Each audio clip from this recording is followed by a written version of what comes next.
Alors bonjour tout le monde, je suis Zimote et aujourd'hui on va se retrouver pour le premier épisode de cette leçon sur le C++. Donc dans cette série d'épisodes, cette série de cours, nous allons étudier le C++, nous allons apprendre comment il fonctionne, nous allons apprendre comment l'utiliser, comment l'écrire. Ensuite on va apprendre à créer des fenêtres avec. Nous allons étudier comment faire de la 2D, voire même de la 3D, donc des mini-jeux. On va aussi voir les interactions réseau que l'on peut faire avec le C++, donc faire un petit programme, une sorte de chat ou des choses de ce genre. On va également étudier comment utiliser Visual Studio. La fenêtre que vous voyez en ce moment, le programme, c'est un IDE, pour IDE, c'est-à-dire un environnement de développement pour écrire du C++ ou du Visual Basic ou du C Sharp. D'autres langages cet IDE est écrit par Microsoft et est très puissant, donc il est intéressant d'apprendre à s'en servir suffisamment bien. Et puis on va mettre tout ça en pratique.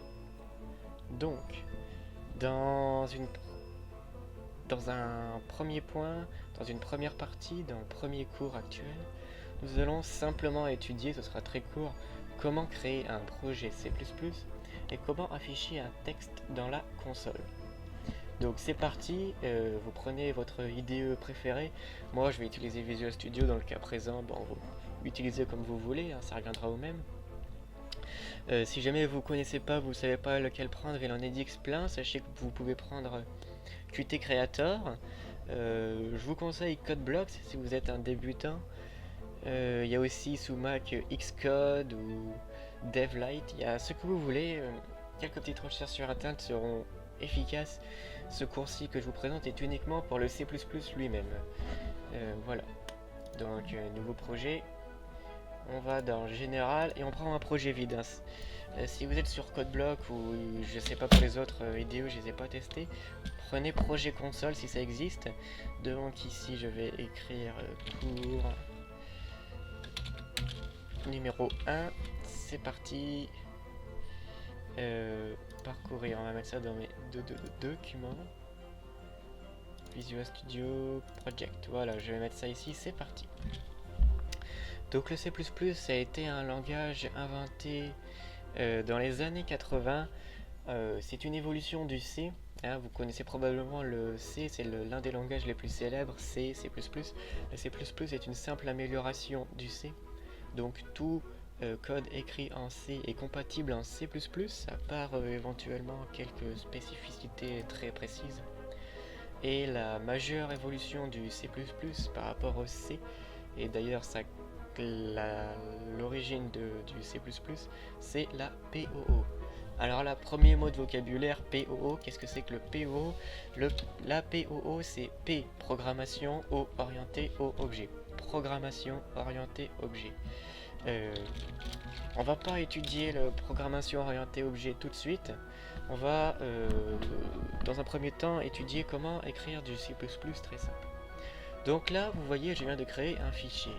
Donc, clic droit sur le projet, ajouter et nouvel élément. Après, vous prenez un fichier C++, un fichier .cpp, et vous écrivez le nom que vous voulez. Ça doit se terminer par cpp. Donc moi j'ai mis main, ce qui veut dire principal, c'est un petit standard de nommage. Et on va étudier la structure d'un fichier. Donc je vais l'écrire et après je vais vous le décrire une fois que je l'aurai écrit.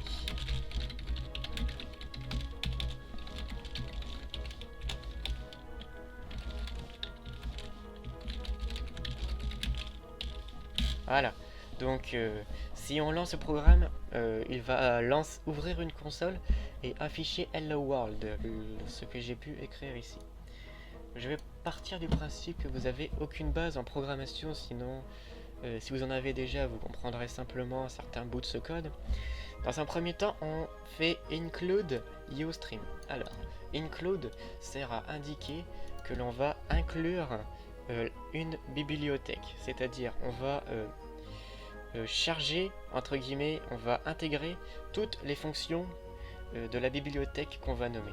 Là, on inclut la bibliothèque qui se nomme uStream. cette bibliothèque contient toutes les fonctions de la console. Afficher du texte à la console, demander du texte à l'utilisateur via la console, ou même simplement ouvrir une console. Voilà. Ensuite, on écrit using namespace std. Alors ça par contre c'est un petit peu plus complexe à expliquer. Qu'est-ce que ça représente? Chaque élément en C++ est intégré dans un espace de nom. Un espace de nom, c'est une sorte de boîte, d'accord? Vous êtes assis sur votre chaise et vous avez tout plein de boîtes devant vous. Tous les éléments qui ont été intégrés dans le C++ de manière native, qui sont disponibles partout où le C++ peut être exécuté, eh bien, sont contenus dans une boîte nommée std. Vous voyez? Donc justement, là, on dit utiliser la boîte std, qui signifie standard, pour avoir accès aux fonctions standards du C++. A noter donc en conséquence que Usestream est une bibliothèque native du C++, une des premières d'ailleurs. Elle a été standardisée et tout, donc partout où vous écrirez du C++, elle sera disponible. Et donc puisqu'on utilise la boîte std, on a accès aux fonctions de Usestream directement dans le code, de manière simple. Je vous expliquerai plus tard comment y accéder sinon, mais on verra ça plus tard. De manière simple, donc ça c'est une fonction Usestream, d'accord? Donc maintenant étudions la suite. Je vous expliquerai que signifie int main plus tard, d'accord?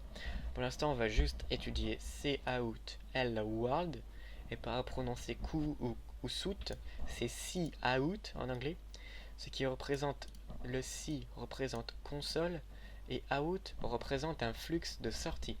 C'est-à-dire que dans la console, on va utiliser son flux de sortie pour afficher quelque chose, c'est-à-dire on va sortir les informations de l'ordinateur pour les afficher à l'utilisateur.